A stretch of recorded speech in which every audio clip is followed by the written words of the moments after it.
And we are now live. What's happening, YouTube? Lord of Darkness here, back again today with episode 6 of the Steel Chair Sessions with my co-host on the right, the Fiend Fan 76, hi guys, aka Paul. Thank you. How you doing, Paul? Yeah, good mate. All good? Yeah, not bad, not bad. Bit of an impromptu episode today. We wasn't really planning on doing this, was we, to be fair? We just like, man, an hour spare. Let's do another episode. Yeah, do you know what I mean? So rather than just be on the phone and chat shit about wrestling, let's talk shit we about can it. Do it on here instead and just upload it, innit? Why not, mate? Why not? It's always fun. Right.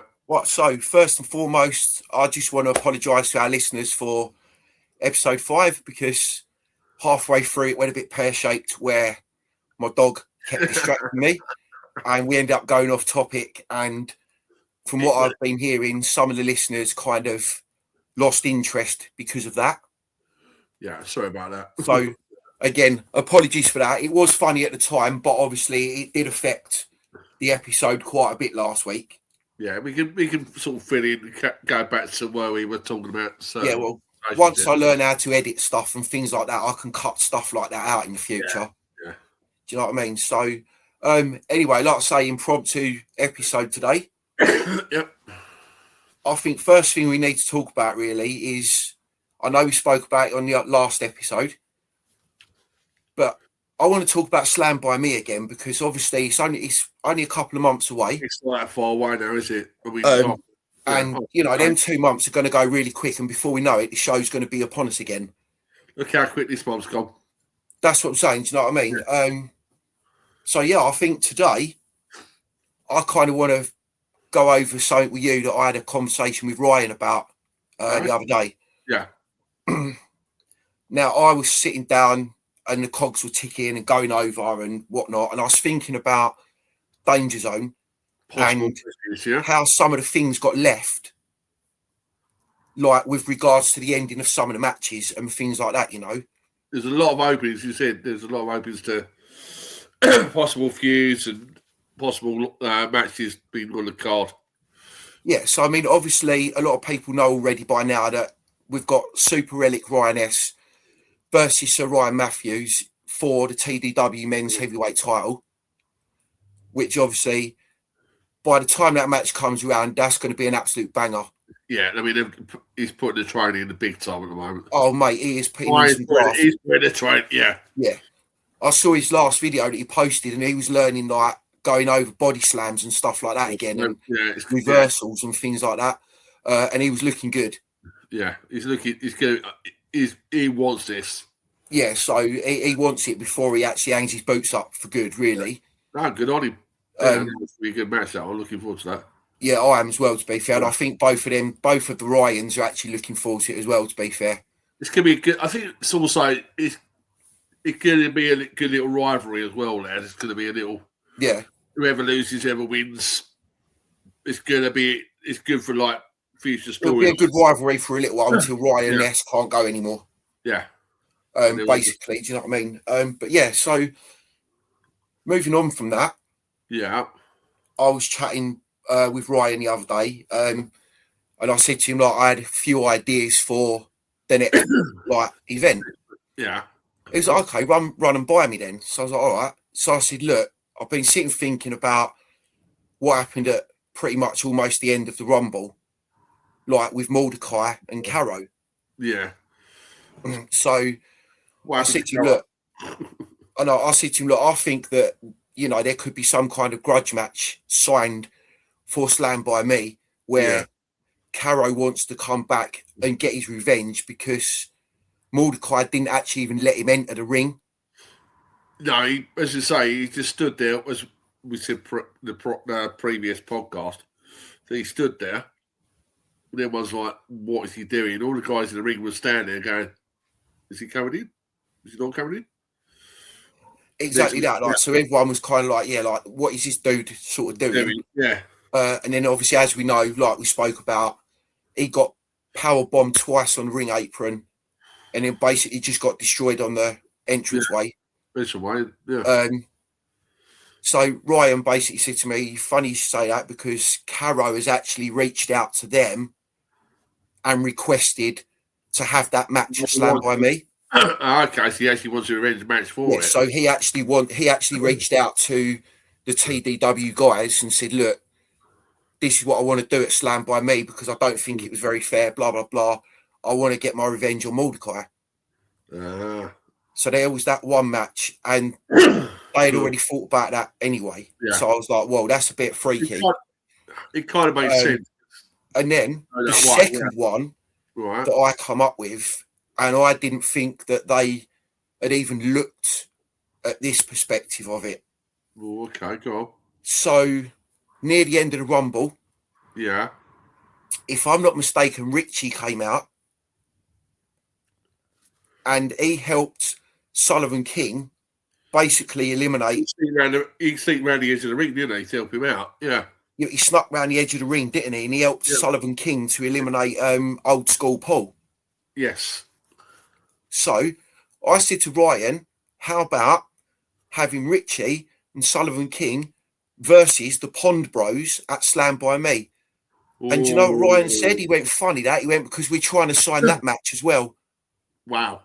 And I was like, mate, the great minds think alike or what? And he was like, yeah. I said, I've reached out to AJ. He does want to come back and try to get the Pond Bros ready for that event. But they can pull that off. That match would be awesome. Yeah. Another tag team match. Yeah. And like, I know like I bug him quite a bit lately. And sometimes I feel like I'm bugging him too much. You know? But it's the way our brains work. We and you are quite good at it. Is that, you know, and he's always happy for people to give input. Yeah. But sometimes I feel that I'm giving far too much input and trying to get my foot in the door with something that I'm not actually involved in. You know, all I've done is a bit of promotional work for him last time and delivered a few leaflets and posters and whatnot. Yeah. Because I mean, Ryan was on I think live the other day. I kind of said, right, how about doing a sort of monster ball match, like the ultimate monster ball match? I get what you mean. Yeah, because we was talking about that as well, weren't we? And I think it ended up all four of them come on. And obviously Kevin came on, Kevin's like, yeah, I don't think so, because he destroyed me in 2 seconds. Yeah. But as we know, Kev D is not actually a wrestler. He's not. No, it's a cosplay. Yeah, he's a cosplayer, but he done well in that match anyway. Regardless. Yeah, I mean, the guys, he put it across. He did put that match across. And it was probably one of the best matches of the night. Only downside for me was all the other cosplayers getting involved, really. Yeah, I mean, I get it was part of the match, but it was just a bit. It was a bit pony. Yeah, I mean, when the Sandman come out, the cosplay Sandman. That Sandman bit, that was good. Yeah. But when he got one after another, it's like, it wasn't, no offense to the guys, because it was a brilliant show, but it got a little bit corny. Yeah. I think that's what some of the others have said as well. Like, it just got a little bit too much in the end with all the cosplayers. Like, we get that they were there to support Kev, you know, which is great. Well, yeah, it's fine. Yeah, got nothing. But for all of them to get involved in that one match was a bit too much. Yeah, you know. But it is what it is, and that event's done now, and it was still fun at the end of the day. Well, brilliant. I mean, everyone enjoyed it. I mean, like all four of us enjoyed it. Like myself, you. But today I had a bit of a was having a bit of a brainstorm with regards to other wrestlers that we've seen on the shows. Yeah. Now, how about this for a match? And lads, again, if you're listening, maybe take this into consideration, because this is a match at the Basildon Sports and Leisure Club I would like to see happen. Go on, time. And it would be, no offence, but the battle of the big ladies. Yeah. Oh. Leia Elise. Yeah. Versus Dominator. Oh, that'd be a good one. Another one I thought as well, I saw someone talk my mastery the other day. How about the Battle of the Big Boys? Ian Frost, Ian Forcer against Mordecai Shaw. Or that would be a good one. I'll give you that. Yeah. Or I thought you was actually going to say the other name that I'm going to say now. Go and on. if you had it done, that would have been some freaky shit as well. Yeah, go on, go for it. Ian Frost versus Dave Bavara. That was on the back burner. I was thinking that the other night. Yeah. Dave body slammed him in the Rumble. Oh, payback match. Battle of the big men. Yeah. Then you've got. Then you could have Leia Elise versus Dominator. I mean, how good would that match actually? That would go off. That would go off. That'd be a good match. Yeah. You know, and then maybe you could get Mia Cortez back. Yeah, I mean, it would and have her and have Mia Cortez versus Princess. Yeah, yeah. Because that would be another banger of a female match for a TDW show.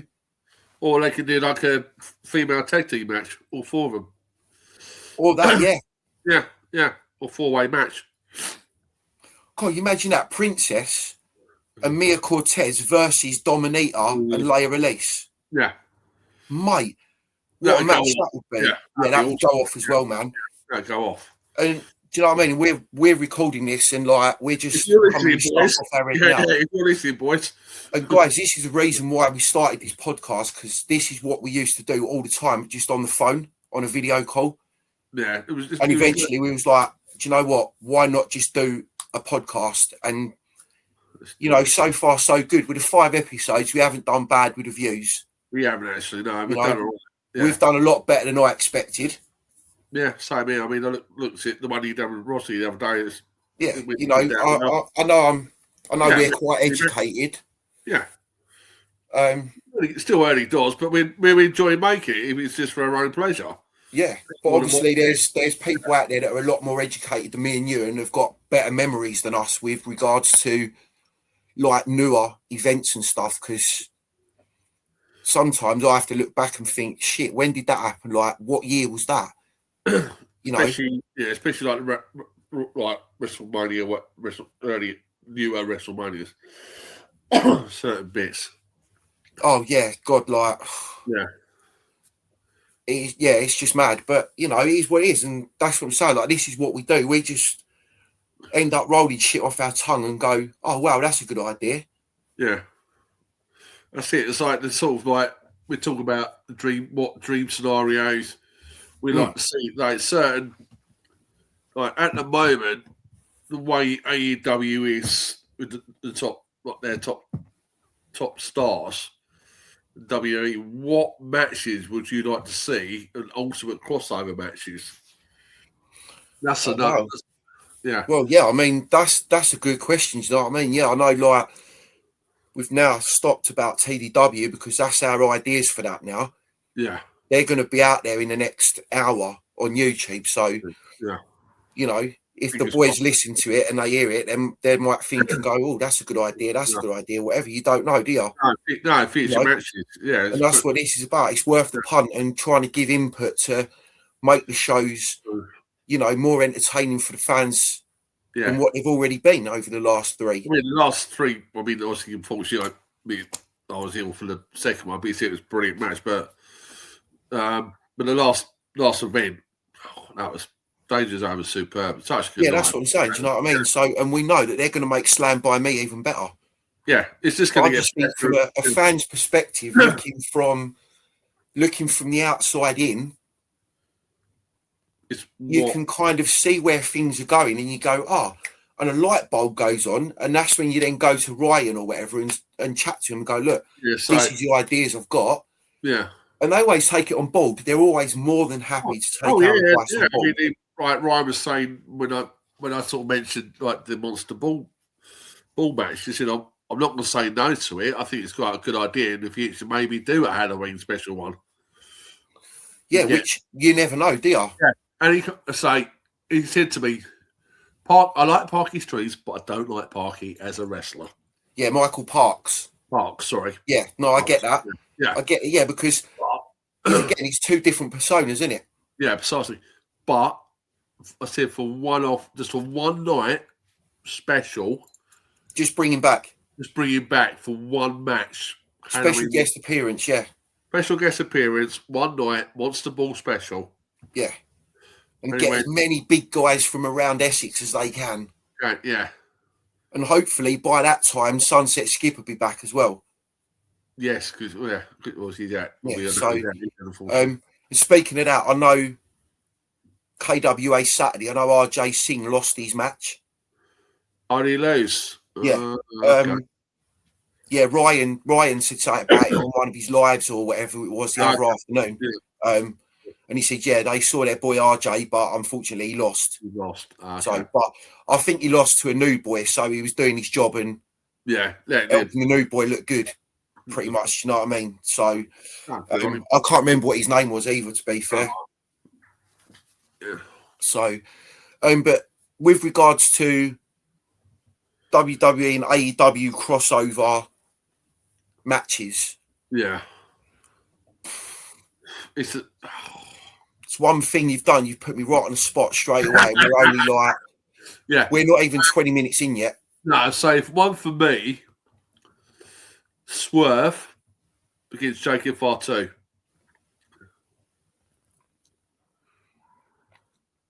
You're a savage.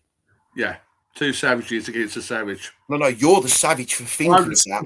Yeah, I know. Yeah, like, wow, yeah, that would be absolute carnage.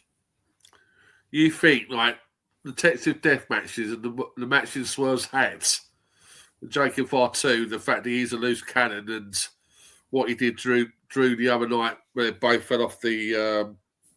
Oh yeah, they fell off that balcony thing, didn't they? Yeah. And obviously, we know he had a time in jail in the past and whatnot. The guy is outside a bit of a savage, regardless of he's sorted his life out. Don't get me wrong, mate. That's that. Yeah. But you imagine that as like a no holds bar ultimate AEW match. Yeah, that would that kind of match is what we say would feed families.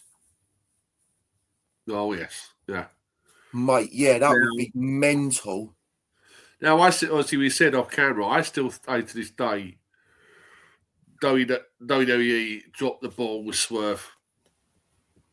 Yeah, 100%. I think a lot of fans think the same because they weren't giving him, from what I can understand, is they weren't letting him have any input on his creative. Yeah. And on like his storylines and stuff. And that's why Hit Row failed.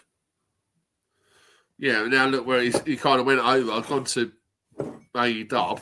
Yeah, but and he's doing his own thing. He's literally whose house, Swerve's house, and now he's. Yeah, but then look at the other two that was part of it, like, or the other three. Like, B-Fab has now joined a faction with Meechin and Jade Cargill. Yeah. Top Dollar is now in TNA as his real name, AJ Francis. And, well, wherever Ashante the Adonis went, I ain't got a Scooby.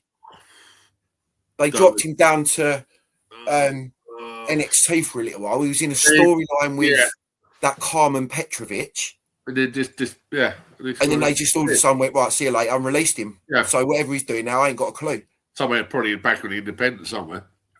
You know, but yeah, Jacob and Swerve would be a very good match because they're both nutters, they're both powerhouses, and they're both very fucking agile. Precisely. Or how about, as a faction, the Bloodline against Moxie's lot? Death Riders versus Bloodline. The old rivalry with Moxley. And here's one up for you then. Go. Put them in War Games.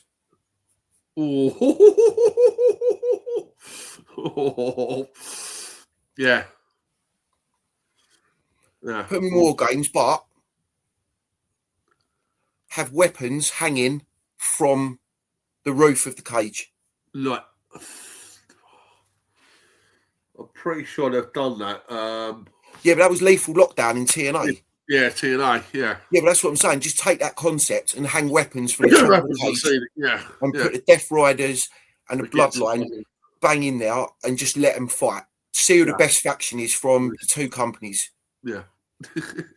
Because I think someone like Daniel Garcia and Wheeler Yuta would absolutely tear it up with Usos. That'd be, yeah. I mean, just that match on its own, thinking about it, would be absolutely phenomenal. Yeah. You know, the boxing, even though the Usos are getting on now, together as a team, they are better than what they were as solo stars. So much better. And it's kind of, say, they bounce off each other 24/7. They know how good they are. Yeah, do you know what I mean? So I want to talk about Raw last night, but you ain't seen it, have you? I haven't seen it yet. But no, that's right then. Yeah, we'll watch it tonight. We can talk about it next podcast. Yeah, no, that's fine, man. Have you caught up with AEW this week? You watched no. No. I haven't had a chance, man. No, so I was going to talk about the Darby Allin Coffee match with you.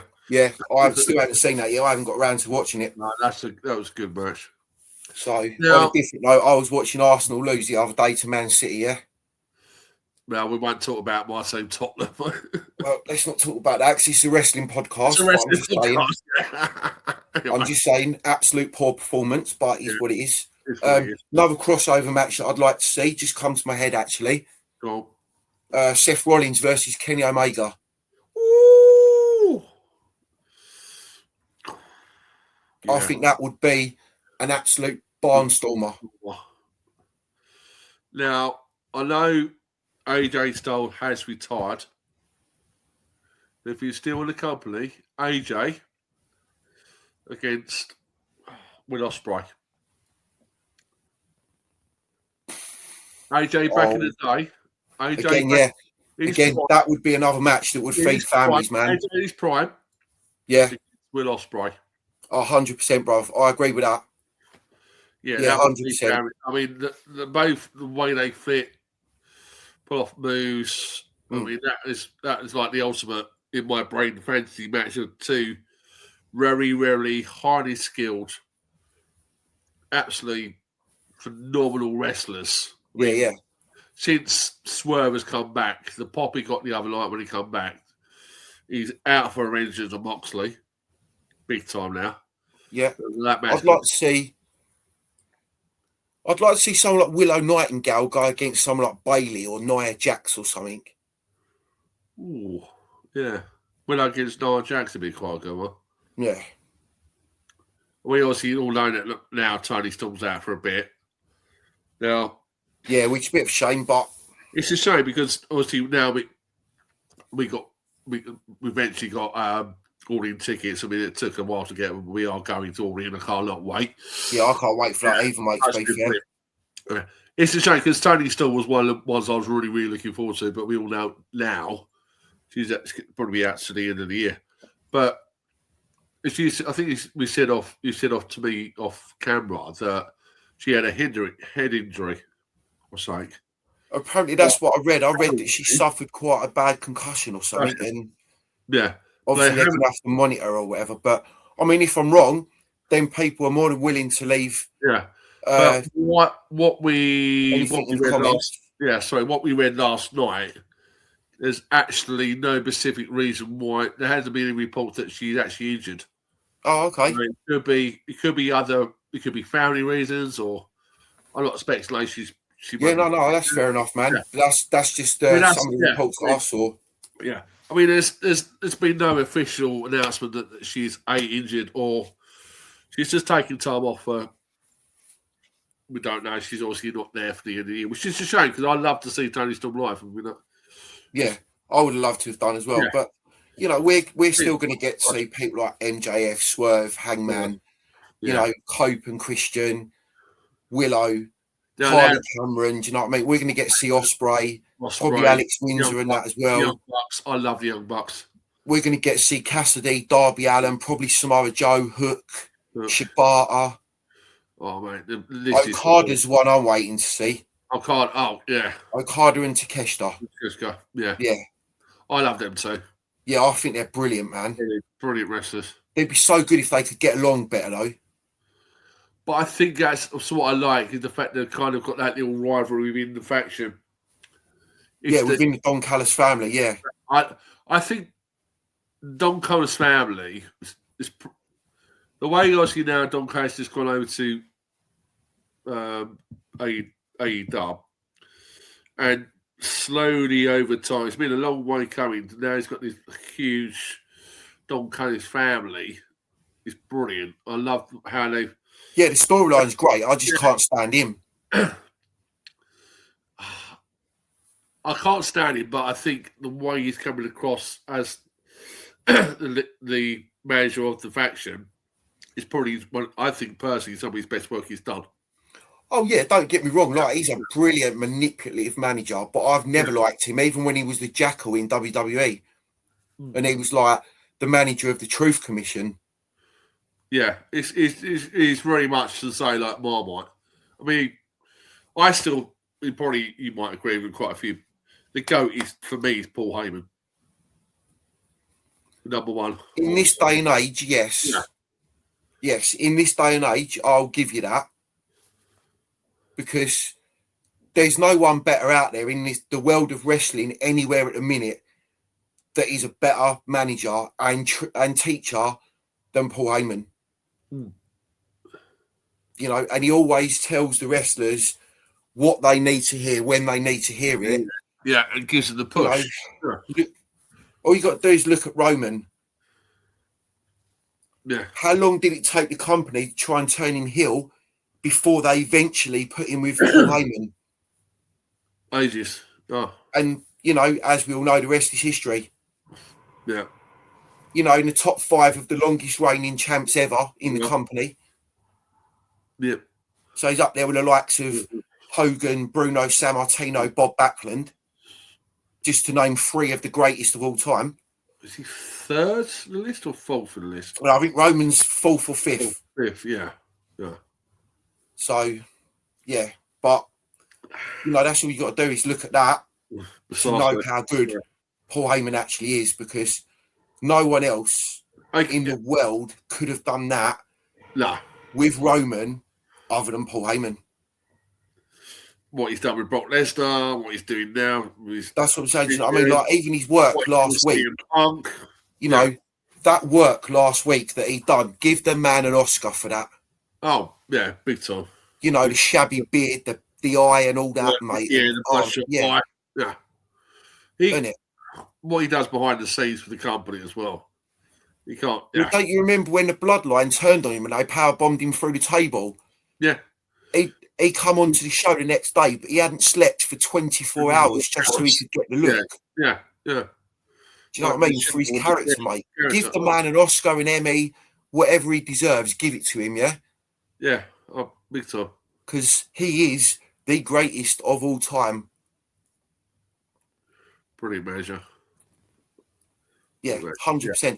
Other than people like Captain Lou Albano, Classy Freddie Blassie, they were good managers as well back in their day, and they were very successful managers. Obviously, you're Paul Heyman, the Undertaker. Paul Bearer, you mean? Oh, sorry, yeah, Paul. Sorry, it's because we were talking about Paul Heyman. Yeah, sorry. Don't worry, I deal with this on a daily. It's absolutely fine. See you a moment. Yeah. Once you get to know him, you'll understand. He's absolutely fine. It's all good.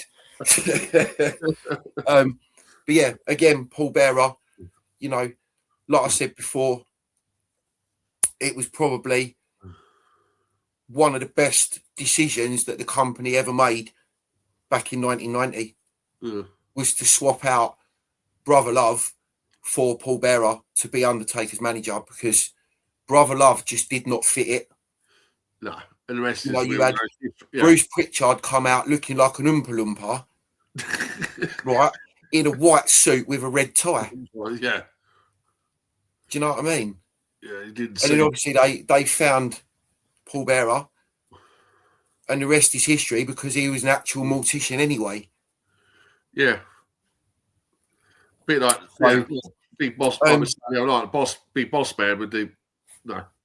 Yeah, but you've got to look at the fact of, you know, people like Captain Lou Albano, like, managed the Islanders and the Samoan SWAT team and stuff like that, or whatever it was. And, you know, and then later on in his career, in the mid-90s or early 90s, he managed the Head Shrinkers with alongside Afa, I believe. Yeah. So, and Lou Albano, like back in the day, some people don't actually realise how many like titles that he had teams winning under his tutelage, as they like to say. Yeah, loads. Do you know what I mean? So, and then you want to talk about managers while we're on this subject. Yeah, go for it. You've got to look at people like Slick, Bobby the Brain Heenan, Jimmy Hart. Yeah, Jimmy Hart. And Slick is one of them that people seem to really forget about. And I actually think Slick was fantastic. Like he managed Bossman and Arkeem. Yeah. And I think they were known as the Twin Towers. And that was before, like Arkeem. Yeah. Arkeem was one of the most terrible gimmicks that that man ever had. When he was the one-man gang, he was a vicious biker dude. God, one-man gang, he was an absolute animal. And then they turned him into Arkeem and made him look like some sort of dodgy Egyptian or something. Yeah. With like a big yellow and blue hat. Blue hat. Big yellow and blue cloak thing on and that. And blue trunks and shit. And it was like, what is this? Yeah. Jesus, that's going back. Bloody hell, time. Cool. That's a this is what I'm saying. This is how bad my memory is sometimes, like with shit like that, because I remember stupid stuff like that. Yeah. But then if you ask me what happened in SummerSlam 2021, I'd be like, I ain't got a fucking clue. No. Ask me what happened back in SummerSlam 89 or 90, and I'd be able to tell you a lot of the show off the top of my head. It's a bit like me, like some of the AEW stuff. The early results I've been following out from pretty much from day one. There's been some, what I mean? Yeah, there's been some phenomenal matches in AEW. I mean, one of the best ones, I think, was the Kenny Omega, Young Bucks versus the Death Triangle. Yeah, it was if I remember rightly, it's like a best of 5 series. So it started off with like if I got this right, I apologise. I can remember bits of it. So anyone knows better than I do. I think first of all it's like a normal tag team match or solo tag team. It's definitely like a tables match. And I think the very, very last ones with the title was they put the belt on top of the ring. It was a ladder match, but it was obviously one of the best series, 5-match series ever in AEW. Right, let's have a look.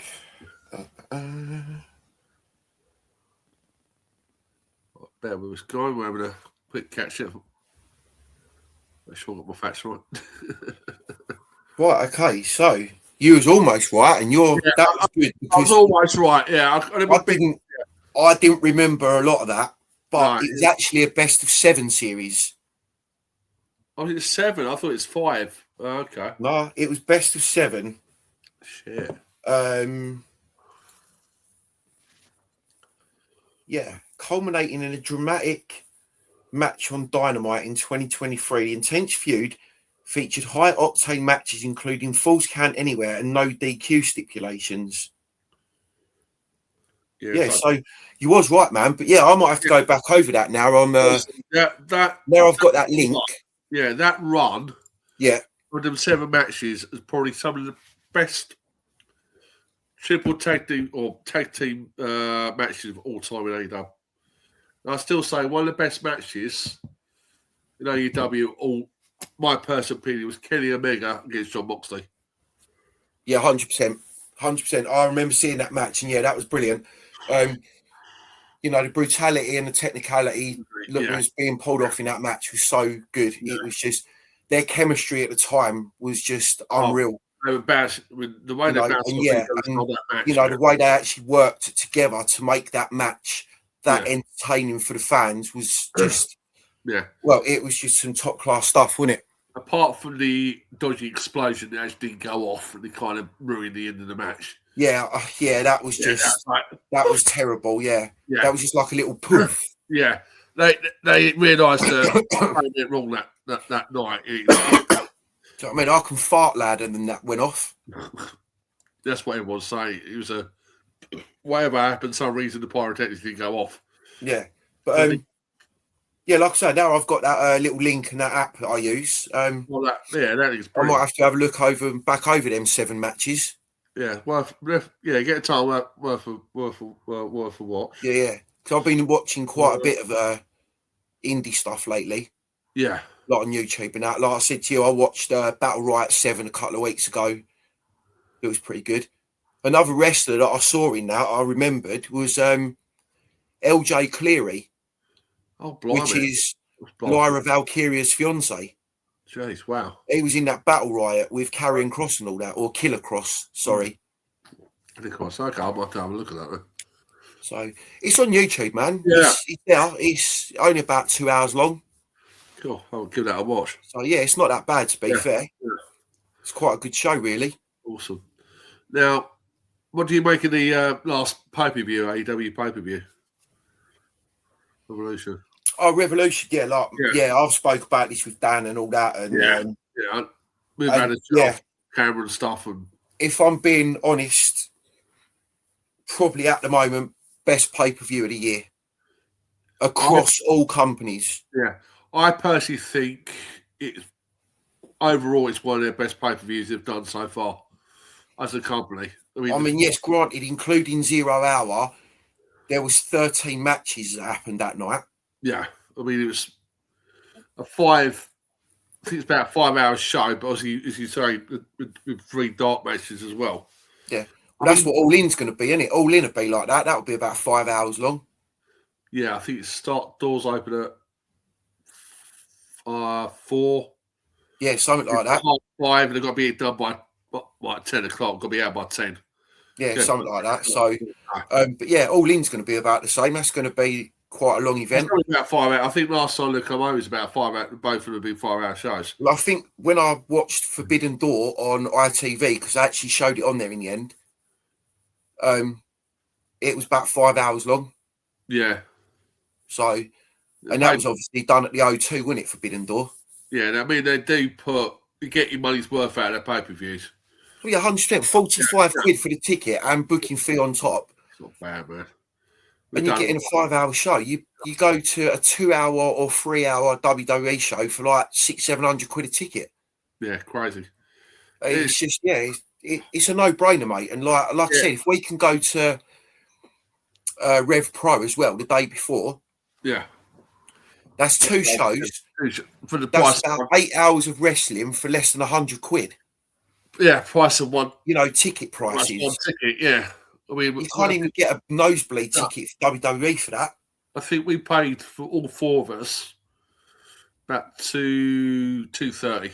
Yeah, it was about 230 quid, wasn't it, for the 4 of us? Yeah, do you know what I mean? So we can probably get. We're in section 509. It's quite high up, but you're still going to get a good view. Yeah, it's not a bad view. I mean, I'm going off to obviously. I went to see Guns N' Roses a while back at Wembley with my mate. We were fairly high up, but the view we had was fine. Yeah, do you know what I mean? So it's all right. The ring would be in the middle, so we got the squeeze around it. And to be fair, I'm not really worried because we're going to be there, so that's all that matters. Yeah. I mean, look, we were quite high up when we went to Cardiff. Well, yeah, I mean, we was almost in the nosebleeds in Cardiff, but we still had a decent view of the show. Yeah. You know what I mean? We could still see what was going on, and you know, it's the atmosphere. It's being there, watching it live. That and Money in the Bank will be 2 events that we'll never forget in our life.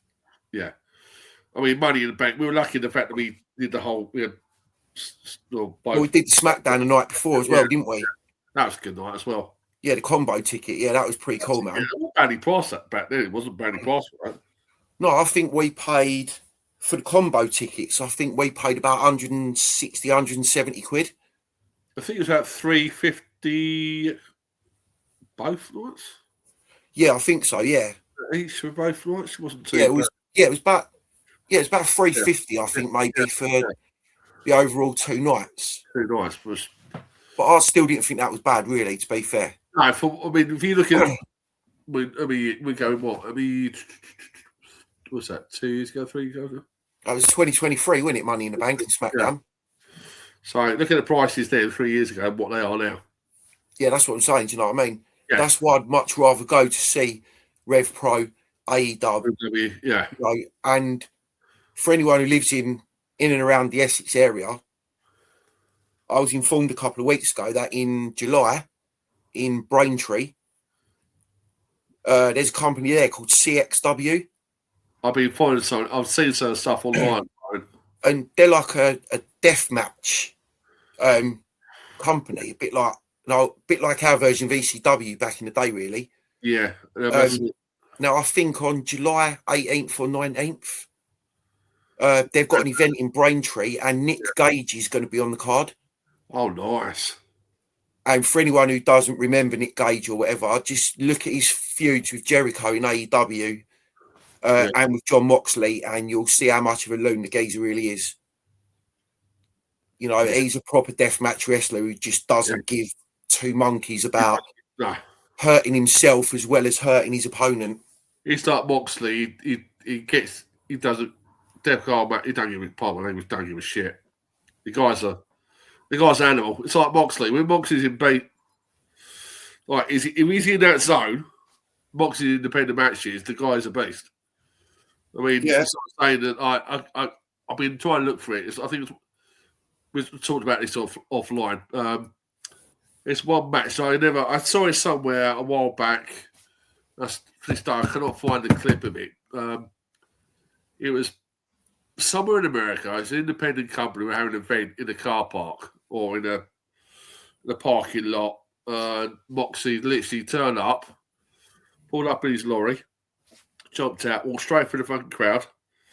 There's like barbed wire. There's like I'm pretty sure that was an ECW event. Yeah, tubing and stuff like that. And then literally next minute, Moxie walks in the ring, jumps in the ring, and paradigm shifted the guy onto the glass. Looks at him, going the finger. Sorry, my language. I believe that was Nick Gage that he done that to. Literally just walked out. Yeah, I think you'll find that was at a GCW event, and they just done one in a car park somewhere one night. Yeah, because I saw that clip as well, like a few years ago now. But the thing is, I cannot find it. I cannot find that clip. No, I was trying to find it the other night. We'll have to have a mission. We'll have to have a hunt to find it and have a look. But I do remember seeing that clip myself because that come up all over my socials a few years ago. At the time, it was just like wildfire. It's like, oh my god, Moxie's just turned up out of nowhere. Yeah, do you know what I mean? It was like when Mox made his debut in AEW, everyone was like, Jesus, like Moxley's actually here. Yeah. And Moxley, I think since Moxley's gone to AEW and become his own guy, he's just, and obviously now he's got the Death Riders. Now. Yeah, but again, that was down to creative in WWE because even he said it that, you know, some of the gimmicks they wanted to give him and the names they wanted to give him was really bad. And because they wouldn't give him, again, some sort of input into his creative, he was like, I can't be dealing with this. Yeah. I mean, he's just sitting there going, I'm just don't laugh at this. And again, it's another one they dropped the ball on because he could have been a massive star for WWE now, and he could have been up there with the likes of Rollins and Reigns, you know, and people like that in the main event picture constantly. Yeah. But where, obviously, looking back now, will we have now the bloodline if the Shield was still around? Again, I don't know. I mean, that's a very good question to ask other fans as well. Do you know what I mean? Yeah. Like, we don't know. That's one of them what ifs, isn't it? Yeah, it's like if Moxley stayed and they carried on. But then what if Rollins hadn't have done Roman with that chair shot in the first place and gone with Triple H? Right. Yeah. Would Rollins be as big as he is now? Probably Again, not. that is a what if. Yeah, it's all what's it. Potentially, yes, because we can see that Rollins has had the talent for years. But if he hadn't have gone down that path that he went down with Triple H in the Authority or whatever it was, yeah, what do you know he is today? I don't think he would be as big as what he is now. No, honestly, because from that, he has learnt to develop his characters over the years. You know, from the Visionary to the Monday Night Messiah. Yeah. Every character that Rollins has ever had has always worked. And he's always constantly evolving. Yeah, yeah. Like The Undertaker, you know, he kept the character relevant. It wasn't stale because Undertaker kept changing the way he was, like going from, you know, Big Evil to the American Badass, back to the Dead Man, then to the Lord of Darkness one. Ministry of Darkness. Yeah, you know, no pun intended, guys, but you know. And it's the same sort of thing. Rollins, whatever character they've given him, it's always worked. And he's always put 110% in to making that character work. Yeah, I mean, it's like now he's kind of, okay, he's been injured, but obviously we know the Masked guys have been around for a while. But then to come back, I mean, the best thing he ever done was basically at WrestleMania. Walk out, crutches. Well, got the crutches and walk in the ring. Yeah. Well, the biggest shock. The new rumour that I've seen, what they're planning, is that when Bron Breakker makes his return, which I've heard is supposed to be quite soon. He's on the recovery, isn't he, at the moment? He's in the Performance Centre apparently this week. Yeah. Which is obviously like 3 weeks till Mania now or whatever, or just over 3 weeks. Yeah. It's about 26 days away, I think, or 25. Yeah. But the plan is what they're going to do is do a segment where Rollins comes out with all of the other masked men. But they're going to plant Bron in there as one of the masked men and then have him spear Seth and then take the mask off and then go and point at the WrestleMania sign. Okay. That's the rumour and the plans that I've heard. Whether if that goes ahead or not that way, I don't know. But I think that would be the best way to do it. It'd be unexpected, and Seth wouldn't be expecting Bron to be in that crowd with him. No. It's a good shout, Tony. Good shout. I like it. So, well, that's not my shout. That's something that I've read, so I'm not taking credit for that. No. I'm saying, it's something I wanted to talk to you about as well, like, because it just intrigues me to see how other people's brains work when it comes to thinking things over with regards to Mania. Yeah, I mean, a lot of it's like the theory. Who I think we touched on it before. It's like who is the phone call that Randy Orton's on the phone to one time? Who's he talking to? A lot of people say everyone can speculate and make their own own decisions and whatnot. Is it himself? Is it Ric Flair? Is it the final boss, The Rock? Will he come back and make an appearance? I don't know. Again, no one knows, do they? No one knows. Or is it at the moment? There he is. Is it his dad? Yeah. His old man. No, his old man died, didn't he? I think. Yeah. Is he dead? Kind of. Yeah. I'm probably wrong. I'm just talking shit now. I think, to be fair. Do you know what I mean? I can't. He might be right. I can't. No, I'm not. I'm just talking shit. Yeah. He's still alive, fucking idiot. Yeah, that's right. He's 75, isn't he? But yeah, it could be Bob Orton. Yeah. Imagine this for a twist, though. Imagine now he's been found not guilty. Imagine it was Ted DiBiase Jr. Ooh. He was on the phone to. Ooh. Because he got found not guilty last week, didn't he? Yeah. On all counts of fraud. Yeah, fraud, yeah. All clear. Yeah. Millions of dollars, and he got found not guilty. But obviously they had the evidence there to go, look, he hasn't done it. So is what it is. I think we talked about this the Jane Cargill situation. We did speak about it last week. What was that about the other night? It didn't make any sense. And all the fans like, why did they make this little faction? I mean, don't get me wrong, you want to change, you got to have Jane Cargill. Obviously. I just can't stand her. She's a toilet break for me. Yeah. I mean, Rhea Ripley, everyone wants Rhea to be, she's like the baby face, because you've got to change Cargill. Which is probably going to happen, do you know what I mean? She's probably going to beat Jade. Or the only way I can see Jade retaining against Rhea at Mania, right, is obviously she's got this little faction now started. Yeah. Right, where she's got Michin and B-Fab. B-Fab. But then it's like, why is there also... but how about this for a little twist, a little plot twist? Go on. Come Mania, Bianca returns, goes steaming to the ring as if she's going to go after Jade. Yeah. And then turn on Rhea and join Jade's faction. Ooh, okay. Then you've got Jade, Bianca, Michin, and B-Fab. Then you've got two stars, so to speak, still trying to help Michin and B-Fab propel themselves up the ladder. Yeah, that's true. Yeah, would be a bad shout. You know, you never know, because Bianca's been out long enough now. I know she proper destroyed her finger. It's what, about a year of dodgy finger? But yeah, she's been out for a while now, but she did have to have a couple of surgeries on that hand. Yeah.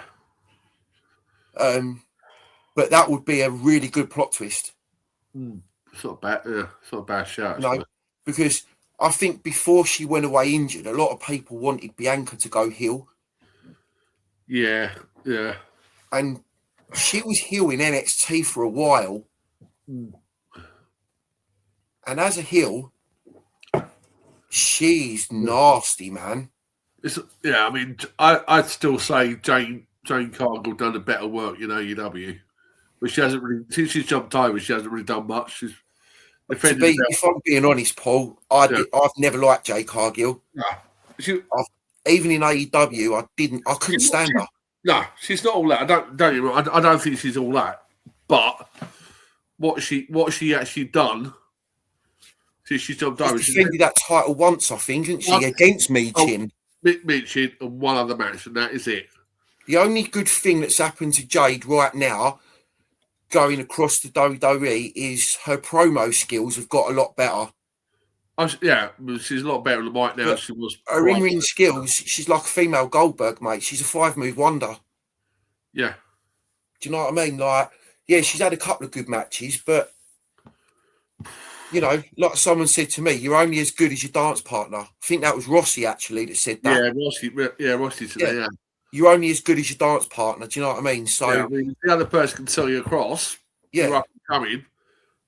And I think that's one reason why they've put Rhea in this match against Jade, is because Rhea's got, I'm not saying that Jade hasn't got like big fan-based experience at events like All In and stuff. Yeah.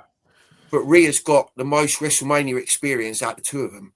Yeah. So even though Jade's going in as champ, Rhea's going in to help make Jade look a lot better on the big stage than what she really is.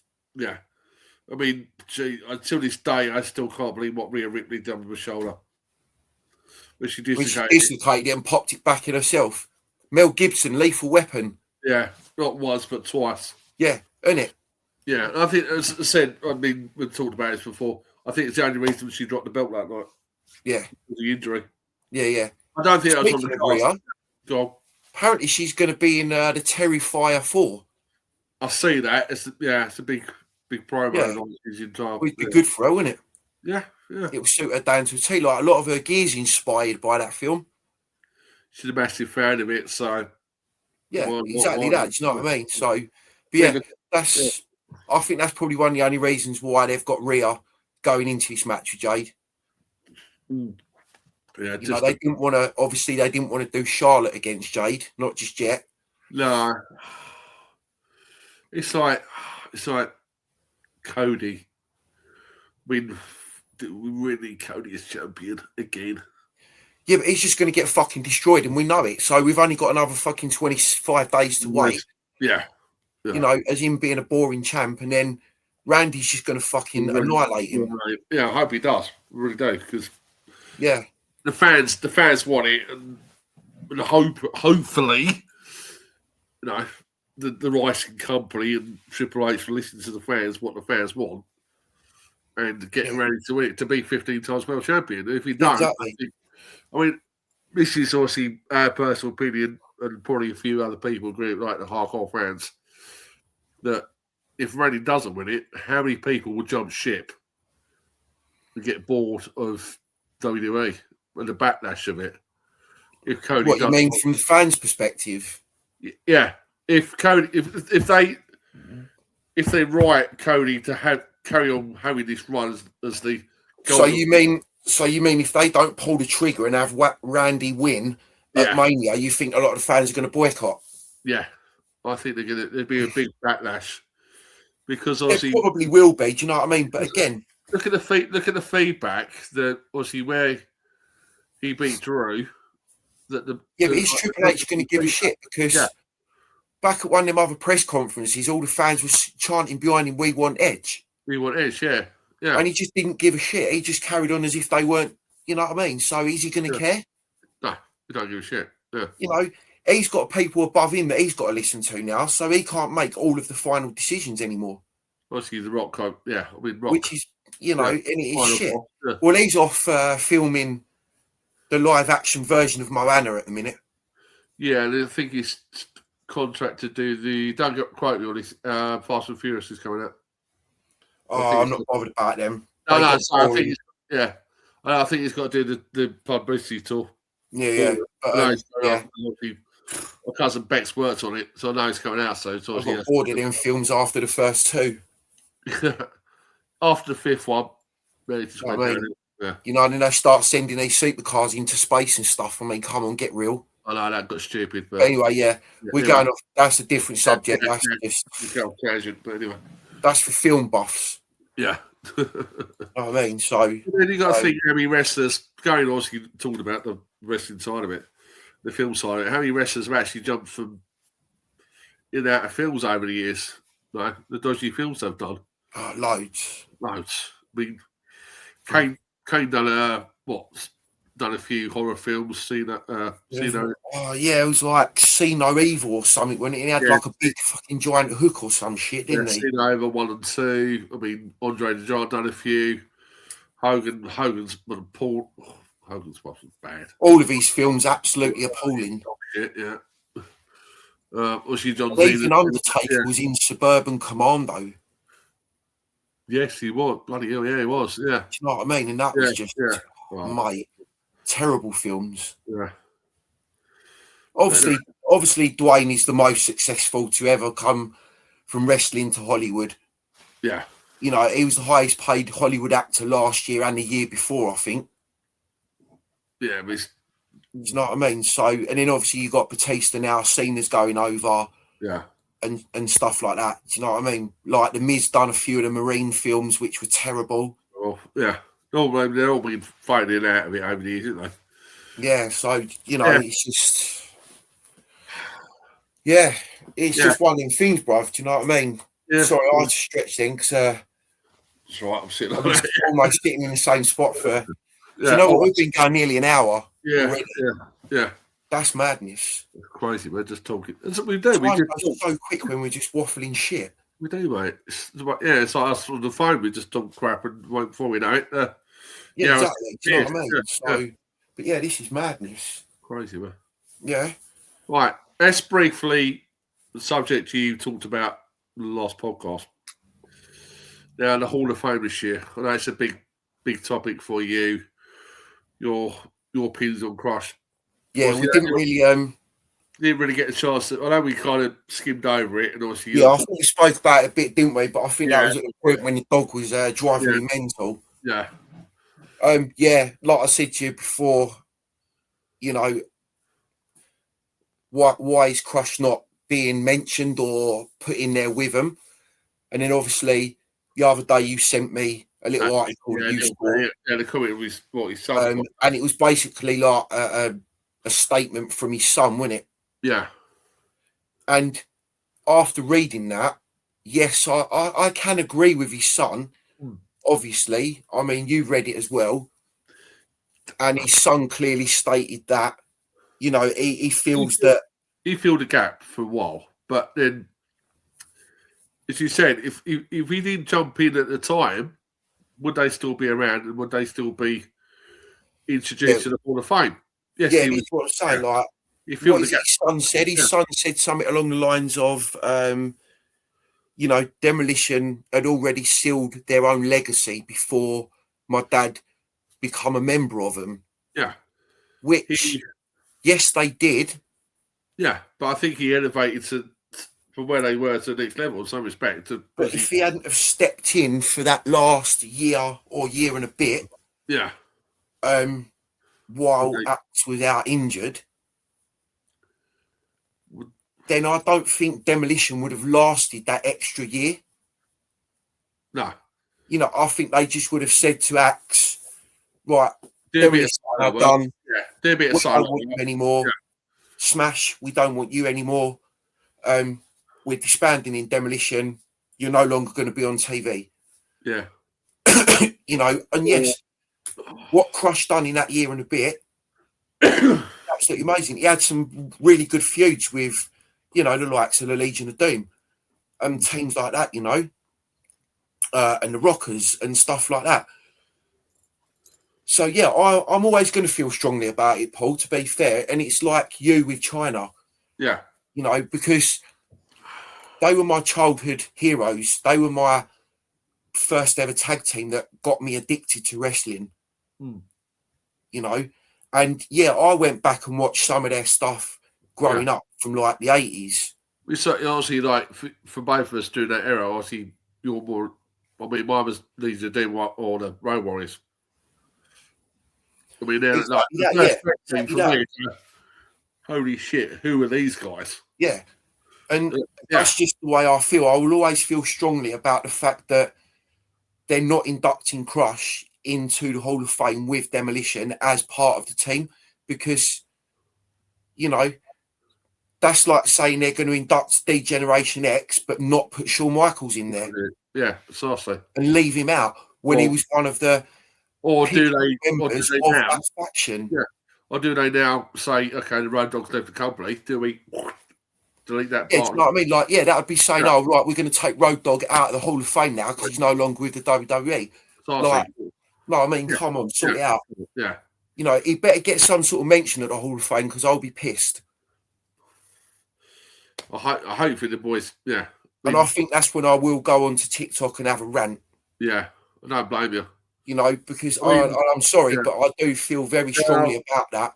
Yeah, and I felt strongly about that since it was announced they were going in. Yeah. I think the other one as well is people saying, why is Dennis Rodman? Dennis Rodman, Paul. Come on, mate. Can't remember what that's for. I mean, up since 5 title kicks.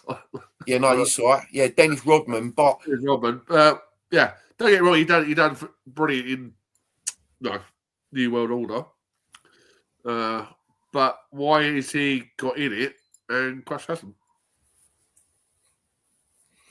Again, these are questions that are always going to elude, like the answers to them are always going to elude the fans. But, you know, it's down to their decisions this year, isn't it, really, and who they decide. Also, don't get me wrong. He done a good job in WCW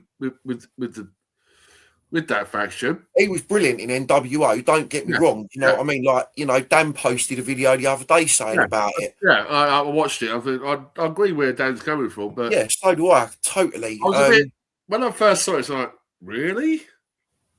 But then obviously going back and then watching some of the clips, it's like, okay, it's got a very valid point. I think, if anything,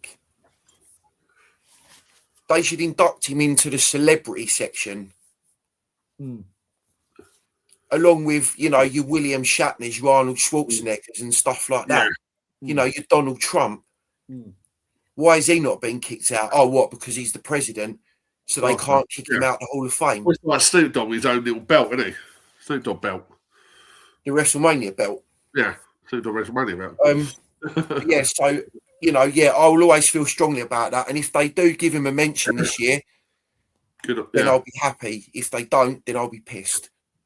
Yeah, and then they need to redeem themselves by then going next year, induct Crush on his own for what he done as a solo wrestler with his the Kona Crush persona.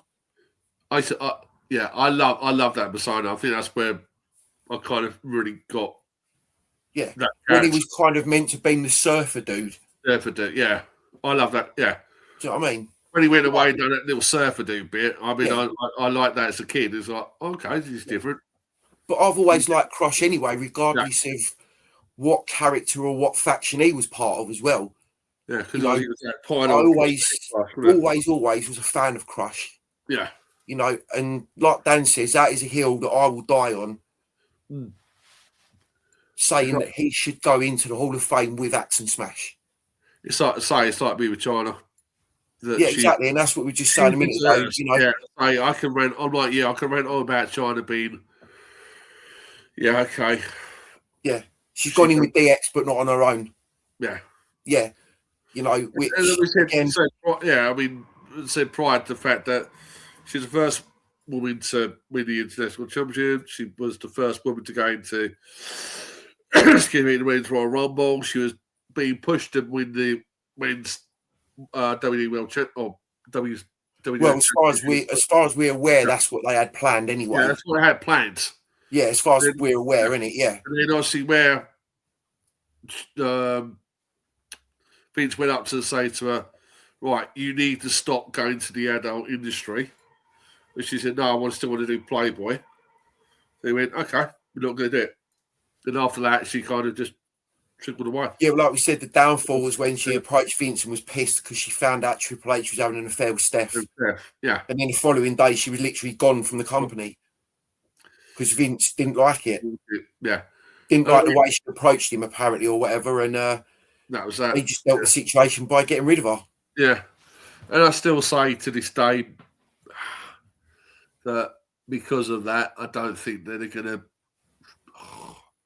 Triple H will get her into it at some stage, but who knows, mate? Who knows?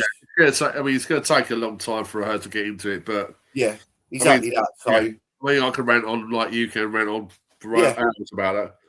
Yeah, it's just how we feel. We feel strongly about things like that, and that's what this is all about as well, because that's what makes us fans. Yeah, So that's that. That's the rant done now. Yeah. So everyone knows how we feel about that situation. Yeah. So that's that done. We've been going for nearly 1 hour 10 minutes now. Yeah. I think like Cherise Hall, I think John Cena's supposed to be going to the Hall of Fame this year as well. I don't know. I mean, it's not being official. I mean, that's one of the rumours that fly around. But yeah, but they've got a couple more weeks yet to make some more announcements, haven't they? Yeah. So hopefully we'll get one Friday maybe on SmackDown. Yeah, should do. With any luck. Yeah, it'd be interesting to see who else win. AJ Styles maybe next year. Yeah, no, he's going in this year. Know. Oh, cool. Yeah. What's the matter we are? What? Because you've been waiting since 5 o'clock. Yeah. You're off your nut, mate. Yeah, it's AJ, Steph, and Demolition this year so far, isn't it? Yeah, so I'm off my nut, so getting on. So yeah, we'll see, man. Right, should we park land the plane, park the bus? Yeah, we'll do both. Yeah, it's all good, man. All right, what? People, thanks for listening, and we'll catch up with you on episode 7. Yeah. Right, see you soon. See you soon, guys. Right, give me 1 minute, Paul.